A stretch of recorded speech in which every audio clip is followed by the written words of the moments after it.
So now that you've watched the video that explains what trauma is and how it affects our students, and you've seen this handout about stress and early brain growth, I want to make sure that you have a good understanding of the main ideas there, which are first, understanding what ACEs are.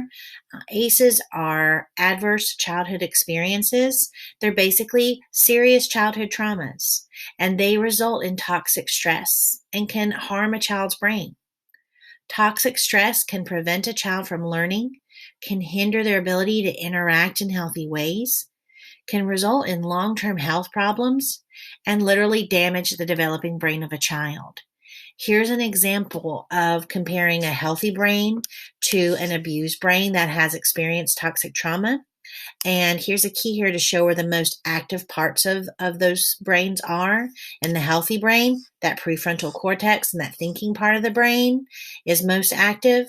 And in an abused brain, that amygdala area, that emotional brain, is what's most active. And when that emotional brain is active, the rest of the brain literally shuts down. It's difficult to reason, difficult to think, and difficult to learn. Now, more than half of our adolescents have had at least one of these ACEs, or these adverse childhood experiences, and nearly 1 in 10 have experienced 4 or more. So we're not just talking about a few of our students, we're talking about a good number of our students are likely dealing with the effects of toxic trauma. Trauma causes the brain to adapt in ways that contributed to their survival, that fight, flight, or freeze, which is a biological function to help protect us. But what actually happens is when we continually have to go to that pattern of trauma, of emotional brain, of fight, flight, and freeze, we create that pattern to where more and more sensitive. And so everything or many things can be a trigger for that fight, flight, or freeze to go to our emotional brain.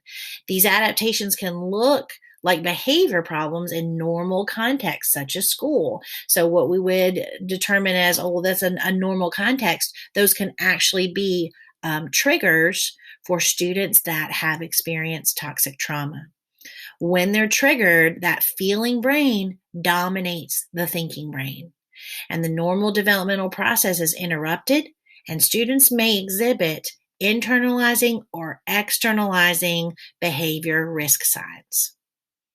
So some common triggers for these traumatized children that we need to be aware of are unpredictability and sudden change, transitions, loss of control, feeling vulnerable, rejected, if there's any kind of confrontation, authority or limit setting, loneliness, or sensory overload.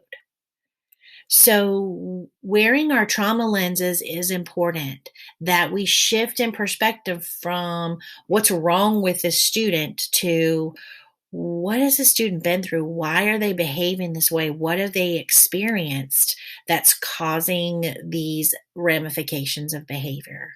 So when you see that a student is triggered, remember, they're not in their logical thinking brain. So we've got to get them calm so that they can be reasoned with.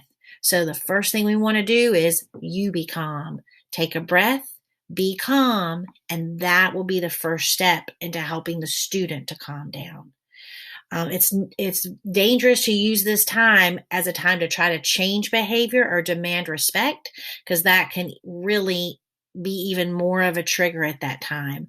It's more about getting help, getting the student calm. Notice your tone of voice, your personal space, and it's not personal. That student's probably not engaged in the prefrontal cortex while that trigger is happening, meaning they're not thinking clearly. They're in their emotional brain.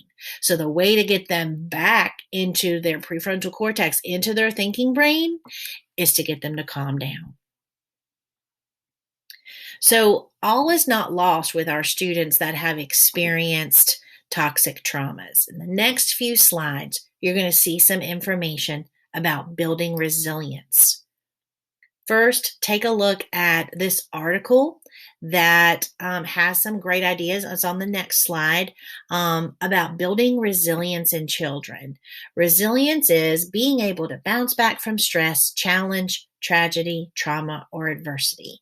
When children are resilient, they're braver, more curious, more adaptable, and more able to extend their reach into the world. The great news is that resilience is something that can be nurtured in all children.